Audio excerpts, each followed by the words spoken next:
Bismillahirrahmanirrahim. Assalamualaikum warahmatullahi wabarakatuh. Bertemu lagi pada mata kuliah Ekonomi Moneter 1 dengan saya Abdul Hadi Ilman. Dan pada video kali ini, saya akan membahas tentang perilaku suku bunga. Ya, bahwa suku bunga itu bisa punya perilaku, tapi bukan perilaku seperti manusia. Perilakunya adalah bagaimana dia berubah, bagaimana dia naik, bagaimana turun, dan apa yang menyebabkannya. Dan setiap hari sebenarnya kita sudah sering mendengar ada suku bunga. Dia naik, dia turun, dan kita pada pertemuan sebelumnya atau pada video tentang apa yang dimaksud suku bunga, kita sudah menjelaskan tentang apa saja yang termasuk di dalam uh, kategori suku bunga, gitu ya. Nah, sekarang kita akan mempelajari tentang bagaimana perilaku suku bunga. Sebagai preview, nah kita akan menggunakan analisis permintaan dan penawaran pada pasar obligasi dan pasar uang. Jadi ada dua pasar yang akan kita gunakan sebagai alat analisis untuk menjelaskan bagaimana suku bunga ditentukan. Untuk membentuk kurva permintaan obligasi atau uang, kita menggunakan teori portofolio untuk mengerti faktor apa saja yang menentukan seberapa banyak aset yang akan dibeli. Karena obligasi atau uang itu juga merupakan dua bentuk dari aset yang kita kenal secara ekonomi. Kemudian nanti juga digabung dengan kurva penawaran dari masing-masing obligasi atau peluang, maka kita akan mendapatkan keseimbangan pasar untuk suku bunga, baik melalui pasar obligasi maupun pasar uang. Nah, kemudian suku bunga untuk aset dan sekuritas yang berbeda cenderung bergerak pada area yang sama, maka pada bab ini kita mengasumsikan hanya ada satu jenis sekuritas dan satu bunga pada sebuah perekonomian secara keseluruhan. Jadi urutannya kita akan menjelaskan perilaku suku bunga melalui pasar obligasi ataupun pasar uang. Tetapi karena obligasi atau uang itu merupakan bagian dari aset, maka kita akan membicarakan dulu tentang bagaimana permintaan terhadap aset.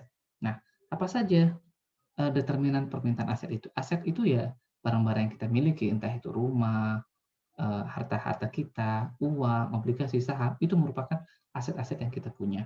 Apa saja yang menentukan? Yang pertama pasti kekayaan. Semakin kita kaya, semakin banyak sumber yang dimiliki oleh individu, maka semakin tinggi permintaan dia terhadap sebuah aset gitu ya. Kemudian pengembalian yang diharapkan atau imbal hasil yang diharapkan, expected return. Jadi setiap kita meletakkan sebuah aset, membeli sebuah aset, kita sebetulnya berharap untuk mendapatkan imbal hasil. Misalkan kita ingin membeli tanah gitu ya, pada tahun berikutnya atau pada periode berikutnya kita berharap bahwa harga tanah akan naik, dan ketika kita menjual tanah itu maka kita akan mendapatkan imbal hasil gitu kan, atau harganya menjadi lebih mahal. Nah, aset-aset yang lain sebenarnya juga begitu. Nah, semakin tinggi tingkat imbal hasil yang diinginkan oleh dari sebuah aset itu, maka semakin tinggi permintaan terhadap aset tersebut gitu ya. Kemudian yang ketiga itu adalah risiko. Risiko terkait dengan tingkat ketidakpastian yang terkait dengan pengembalian atau imbal hasil dari suatu aset relatif terhadap aset alternatif lainnya gitu ya. Jadi kalau misalkan kita punya aset tapi risikonya sangat tinggi, maka pasti permintaan kita terhadap aset itu tidak atau menurun gitu ya. Kemudian terakhir itu adalah likuiditas, yaitu kemudahan atau kecepatan aset tersebut untuk dapat diubah menjadi relatif tunai terhadap aset alternatif lainnya gitu ya. Semakin mudah dia kemudian dikonversi ke dalam bentuk tunai, maka akan semakin tinggi permintaannya. Jadi ada 4 determinan permintaan terhadap aset yang perlu kita ingat-ingat. Kekayaan itu positif hubungannya gitu ya. Kemudian imbal hasil yang diharapkan itu positif, risiko negatif, likuiditas dia positif hubungannya gitu. Nah, kemudian teori permintaan aset mengatakan bahwa dengan semua faktor lainnya konstan, kuantitas yang diminta dari aset terkait itu positif dengan kekayaan. Kemudian juga positif terhadap pengembalian yang diharapkan, dan negatif terhadap risiko, serta positif terhadap likuiditasnya. Kalau kita buat ringkasannya, kira-kira seperti ini.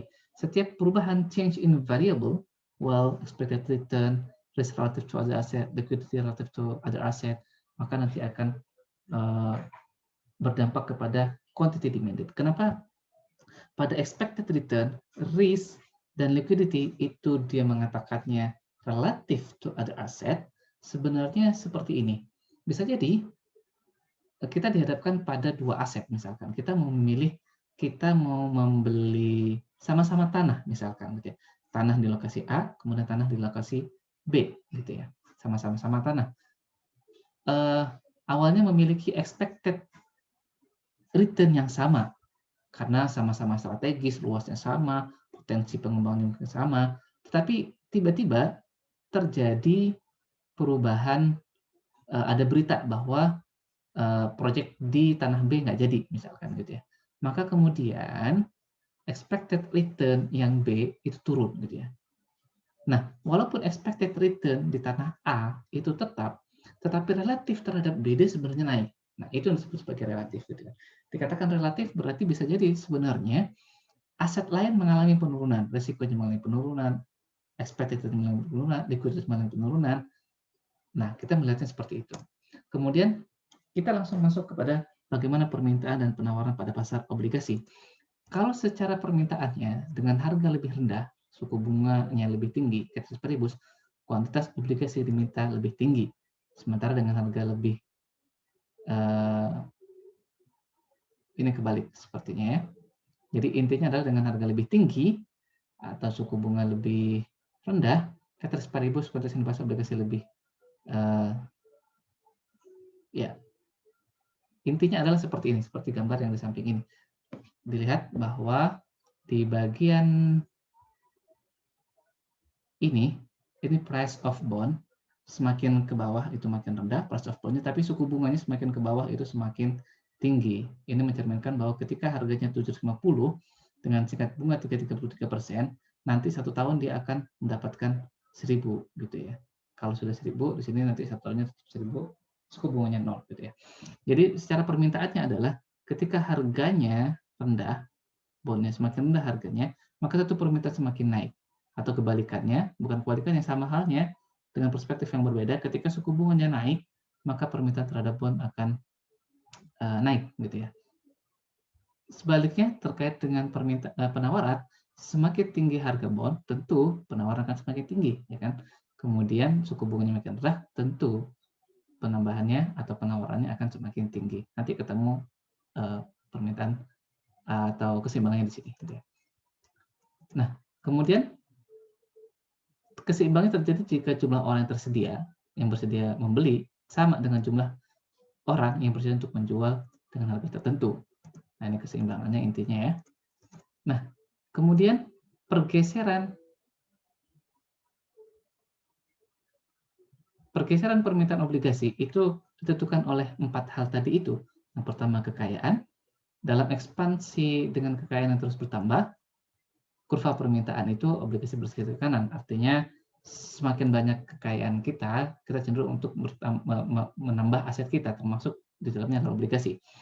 Kemudian dia pengembalian diharapkan, jadi suku bunga yang diharapkan lebih tinggi di masa depan, itu menurunkan pengembalian yang diharapkan untuk obligasi jangka panjang, menggeser kurva permintaan ke kiri gitu ya.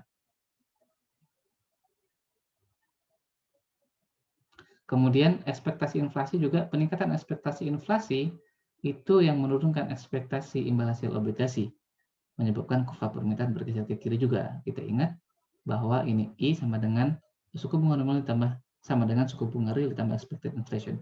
Jadi ketika expected inflation-nya itu naik gitu ya, maka I ini akan naik gitu ya. Kalau I ininya naik, maka ekspektasi imbal hasil obligasi secara relatif itu turun gitu ya. Artinya lebih memilih kepada aset yang lain gitu ya. Kemudian resiko, bahwa peningkatan risiko obligasi menyebabkan kurva permintaan bergeser ke kiri. Likuiditasnya juga begitu, peningkatan likuiditas obligasi mengakibatkan kurva permintaan bergeser ke kanan. Nah, kira-kira seperti itu ringkasannya. Jadi, expected interest rate dari barang lain tentunya, bukan dari obligasinya gitu ya. Artinya kemudian menyebabkan orang untuk memilih aset yang suku bunganya itu menjadi lebih tinggi dibandingkan dengan bond gitu atau obligasi gitu ya.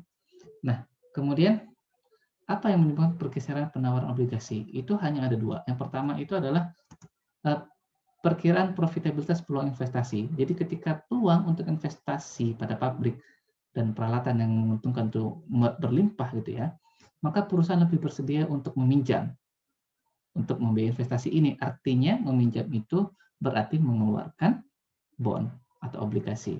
Yang kedua itu adalah ekspektasi inflasi. Untuk suku bunga dan harga obligasi tertentu, ketika inflasi itu diperkirakan meningkat, ya, maka biaya real dari pinjaman akan turun. Oleh karena itu, kuantitas obligasi yang dipasok meningkat pada harga obligasi tertentu. Ini kembali ke seperti ini gitu ya.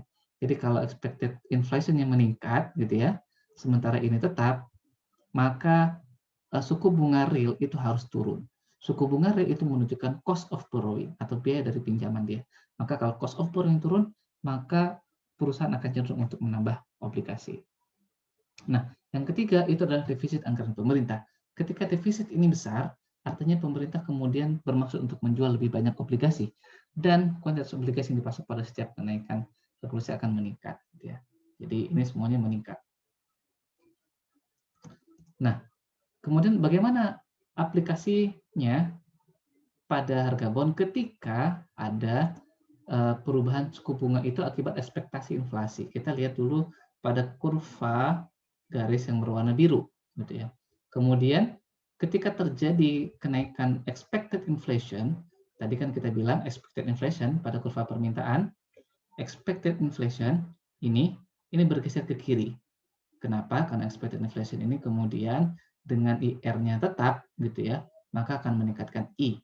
Meningkatkan I ini berarti permintaan terhadap aset yang punya I itu akan meningkat, sementara permintaan terhadap obligasi itu akan turun. Sehingga kurva permintaan ketika terjadi ekspektasi inflasi meningkat, dia akan bergeser ke kiri, gitu kan. Dari BD1 ke BD2, gitu ya. Nah, expected inflation itu juga akan menggeser kurva penawaran ke kanan. Kenapa? Seperti yang tadi ini juga, ekspektasi inflasi ini akan meningkatkan penawaran obligasi ke kanan, gitu kan. Nah, sehingga nanti dari keseimbangan satu ini akan menuju ke keseimbangan dua, di mana jumlah obligasinya tetap, tetapi dengan tingkat harga bond yang lebih murah, gitu. Jadi ini ketika terjadi ekspektasi inflasi meningkat. Fenomena ini kemudian disebut sebagai Fisher effect, yaitu ketika ekspektasi inflasi naik, yang menyebabkan kurva permintaan bergeser ke kiri, kurva penawaran bergeser ke kanan, gitu ya, maka suku bunga itu akan naik. Di sini naik ya. Price of bond-nya turun, tetapi suku bunganya itu naik, gitu ya. Nah, ini juga sama dengan Fisher equation itu, gitu ya. Karena dengan asumsi suku bunganya nominal tetap, gitu ya. Kemudian apa yang terjadi ketika siklus bisnis cycle ini bukan siklus bisnis pada level perusahaan, tapi siklus bisnis ketika ekonomi mengalami resesi, ekonomi mengalami boom, dan sebagainya gitu ya. Kita lihat pertama kali juga pada kurva yang berwarna biru. Ini penawarannya, ini permintaannya gitu ya. Nah, kita baca, dalam ekspansi siklus bisnis, ketika pendapatan dan kekayaan meningkat gitu ya. Ketika pendapatan dan kekayaan meningkat, maka jumlah barang dan jasa yang dihasilkan dalam perekonomian meningkat. Sehingga pendapatan nasional naik gitu ya. Nah, ketika ini terjadi, bisnis lebih bersedia untuk meminjam karena mereka cenderung memiliki banyak peluang investasi yang menguntungkan yang mereka butuhkan pembiayaan. Maka kemudian kurva penawaran bergeser ke kanan gitu ya. Nah, ketika ekonomi juga berkembang, kekayaan cenderung meningkat dan teori pilihan portofolio memberitahu kita bahwa permintaan obligasi juga akan naik. Jadi sama-sama bergeser ke kanan. Kurva permintaan ke kanan, kurva penawaran ke kanan gitu ya. Kemudian harga keseimbangan itu bergerak dari titik 1 ke titik 2 dengan harga obligasi turun dan jumlah obligasinya meningkat atau tingkat suku bunga itu naik sebenarnya. Obligasinya meningkat, jumlah obligasinya meningkat dan tingkat suku bunganya meningkat gitu ya. Nah, sekarang kita masuk kepada framework atau alternatif mempelajari suku bunga, perilaku suku bunga melalui liquidity framework, di mana kita akan melakukan pendekatannya melalui pasar uang. Nah, framework ini menentukan suku bunga keseimbangan di sisi penawaran permintaan pada pasar uang. Walaupun sedikit berbeda dengan penawaran permintaan pada pasar obligasi, namun keduanya memiliki hubungan yang terkait. Keynes itu mengasumsikan bahwa hanya ada dua jenis aset dalam perekonomian, yaitu uang dan obligasi. Sehingga kita mengasumsikannya seperti ini, bahwa supply dari obligasi ditambah supply dari uang itu harus sama pada keseimbangannya dengan permintaan obligasi dan permintaan terhadap uang. Kalau kita ulang, maka seperti ini, bahwa supply bond dikurangi dengan permintaan bond itu harus sama dengan demand-nya uang dan supply-nya uang, gitu ya, dikurangi. Persamaan itu menunjukkan keseimbangan pada pasar obligasi dan pasar uang, artinya masing-masing keseimbangannya ada. Kemudian kenapa kedua pendekatan ini perlu dilakukan, gitu ya? Yang pertama karena bahwa kerangka kerja penawaran permintaan obligasi itu lebih mudah digunakan ketika menganalisis efek dari perubahan inflasi yang diharapkan atau expected inflation. Sedangkan kerangka preferensi likuiditas atau liquidity framework gitu ya, itu untuk memberikan analisis yang lebih sederhana tentang efek dari perubahan pendapatan, tingkat harga, dan pasokan uang beredar. Jadi, kenapa itu terjadi? Karena pada pasar uang, itu kita memiliki kurva seperti ini. Kurva permintaannya seperti kurva permintaan biasa, sementara penawarannya karena ditentukan oleh pemerintah, dia lurus gitu. Nanti kita akan secara detail. Nah, bagaimana apa yang menyebabkan pergeseran kurva permintaan dan penawaran pada pasar uang gitu ya. Nah, kalau di sini kurva permintaannya ini uang itu hubungannya dengan suku bunga. Jadi kalau suku bunganya turun, maka permintaan uang akan naik. Ketika suku bunga naik, permintaan uang akan turun. Sementara money supply itu tidak ada hubungannya dengan tingkat suku bunga karena ditentukan oleh pemerintah. Apa yang menyebabkan kurva permintaan bergeser? Ini pergeseran ini seperti ini ke kanan gitu ya. Setiap terjadi pergeseran ke kanan dengan kurva penawaran tetap, maka dia akan meningkatkan suku bunga. Ketika bergeser ke kiri, nanti akan menurunkan suku bunga. Nah, apa yang menyebabkan kurva permintaan ini bergeser? Pastinya terjadi perubahan pada faktor-faktor selain suku bunga. Ini gitu ya. Karena kalau perubahannya pada suku bunga, maka dia akan bergerak sepanjang kurva saja. Yang pertama adalah efek pendapatan atau income effect gitu ya. Tingkat pendapatan yang lebih tinggi itu menyebabkan permintaan uang pada setiap suku bunga itu meningkat karena masyarakat cenderung untuk mau menahan lebih banyak uang gitu ya, atau lebih banyak transaksi. Jadi karena dia memiliki pendapatan lebih banyak, transaksinya lebih banyak gitu ya. Atau yang kedua itu efek tingkat harga. Kenaikan tingkat harga itu menyebabkan ketika kita misalkan punya uang 1 juta dan sekarang kemudian naik tingkat harganya, price levelnya, artinya ada inflasi sebenarnya ketika tingkat harga itu naik gitu ya. Tapi kita memiliki jumlah uang yang sama. Maka sebenarnya uang 1 juta yang dulu dengan yang sekarang itu memiliki daya beli yang berbeda. Uang 1 juta yang sekarang kita pegang itu memiliki daya beli yang lebih rendah. Atau dengan kata lain, kita hanya bisa membeli sejumlah barang yang lebih sedikit dengan uang 1 juta itu daripada sebelumnya ketika tingkat harga itu belum naik atau belum ada inflasi gitu ya. Sehingga dengan adanya kenaikan tingkat harga itu, maka masyarakat cenderung untuk membutuhkan lebih banyak uang untuk bisa mendapatkan sebuah barang yang sama dengan yang sebelumnya. Jadi keduanya efek pendapatan maupun efek tingkat harga ini menyebabkan kurva permintaan bergeser ke kanan ketika mereka perubahannya positif gitu ya. Artinya hubungannya positif. Nah, apa yang kemudian menyebabkan kurva penawaran bergeser ke kanan ke kiri? Simply itu tergantung kepada kebijakan dari bank sentral. Jadi mau ke kanan ke kiri itu tergantung. Dan bank sentral akan melihat dampaknya secara langsung bahwa ketika dia meningkatkan jumlah uang beredar, ketika permintaannya tetap, maka itu akan menurunkan suku bunga. Ketika mengurangi jumlah uang beredar, maka suku bunganya akan meningkat gitu ya. Nah, uang dan suku bunga. Kita pada bagian terakhir tadi kita melihat bahwa dengan pasar uang yang seperti itu kita melihat bahwa jumlah uang beredar ketika dinaikkan ternyata bisa menurunkan suku bunga, gitu ya. Nah, secara politik ini kemudian dijadikan dasar untuk memperbanyak uang beredar di masyarakat karena tingkat suku bunga yang rendah dalam beberapa hal itu dapat mendukung produksi karena berarti cost of borrowing itu turun, kemudian perusahaan menjadi lebih mau untuk meminjam, berarti mereka artinya semakin lebih banyak modal, modal berarti nanti bisa meningkatkan produksi. Seperti itu. Meningkatkan produksi berarti meningkatkan perekonomian. Nah, apakah benar bahwa antara uang beredar dan suku bunga itu mempunyai hubungan yang negatif seperti itu? Nah, ternyata sebenarnya kenaikan uang beredar secara efek likuiditas, liquidity framework tadi itu, memang akan menurunkan suku bunga. Tetapi itu baru sebagian dari dampak keseluruhannya, karena kenaikan uang beredar berdampak pada ekonomi dan sebenarnya meningkatkan suku bunga. gitu ya. Jadi tidak menurunkan suku bunga sebenarnya gitu ya. Nah, apa penjelasannya? Kerangka kerja preferensi likuiditas mengarahkan kita pada kesimpulan bahwa meningkatkan uang beredar akan menurunkan suku bunga. Ini pasar uang tadi gitu ya, di mana yang ini, Jadi meningkatkan ini efek likuiditas. Jadi ketika jumlah uang beredar ditingkatkan oleh bank sentral, maka kemudian suku bunga akan turun gitu ya. Nah, tetapi kemudian kita juga punya efek pendapatan yang kita bahas sebelumnya bahwa suku bunga itu naik karena meningkatkan uang beredar. Kita lihat kembali efek pendapatan yang ini gitu ya. Jadi ketika pendapatannya itu meningkat karena akibat perekonomian itu meningkat, maka mereka lebih mau meningkatkan suku bunga. Mau meningkatkan permintaan terhadap uang, bergeser ke kanan kan? Jadi bergeser ke kanan, kurva permintaannya bergeser ke kanan. Karena kurva permintaan bergeser ke kanan, maka kemudian suku bunga akan naik gitu kan. Nah, itu efek pendapatan pada kurva permintaan. Tetap begitu juga dengan efek price level tadi gitu ya. Kenaik uang beredar, jadi kenaikan uang beredar itu kemudian menyebabkan kenaikan suku bunga sebagai respon terhadap kenaikan level harga.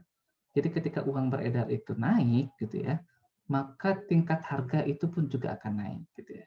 Ketika tingkat harga itu naik gitu ya, maka nanti dia meningkatkan ekspektasi inflasi. Dan kalau ekspektasi inflasi itu naik dengan suku bunga nominal tetap, suku bunga real tetap, maka suku bunga nominal akan naik gitu kan. Ini dari sisi permintaan. Kemudian efek ekspektasi menunjukkan kenaikan suku bunga karena kenaikan uang beredar dapat menyebabkan orang mengharapkan tingkat harga lebih tinggi di masa yang akan datang. Ini sama. Gitu ya.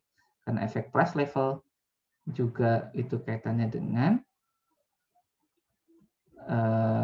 ya sama. Gitu ya.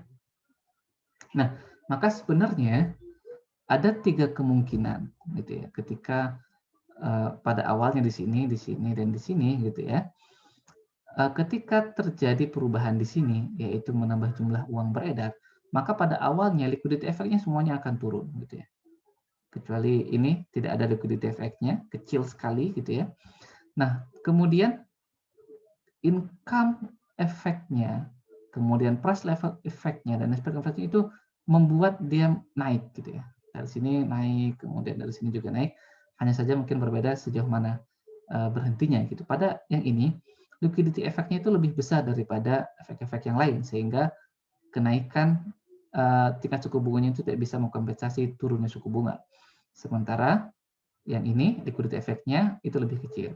Kalau yang ini bahkan liquidity effect-nya itu tidak ada sama sekali gitu. Nah, kenaikan satu kali dalam uang beredar akan menyebabkan harga naik ke level yang lebih tinggi sebenarnya secara permanen pada akhir tahun. Suku bunga akan naik melalui kenaikan harga. Efek tingkat harga tetap ada bahkan setelah harga berhenti naik. Kenaikan tingkat harga juga akan menaikkan suku bunga karena orang akan mengharapkan inflasi atau lebih tinggi sepanjang tahun. Ketika tingkat harga berhenti naik, ekspektasi inflasi akan kembali ke nol. Ekspektasi inflasi hanya akan berlangsung selama tingkat harga terus naik. Jadi, argumentasi bahwa untuk menurunkan suku bunga atau argumentasi untuk meningkatkan jumlah uang beredar itu untuk menurunkan suku bunga, itu tidak sepenuhnya benar. Karena pada akhirnya ketika kita meningkatkan jumlah uang beredar, suku bunga itu akan naik. Terima kasih. Assalamualaikum warahmatullahi wabarakatuh.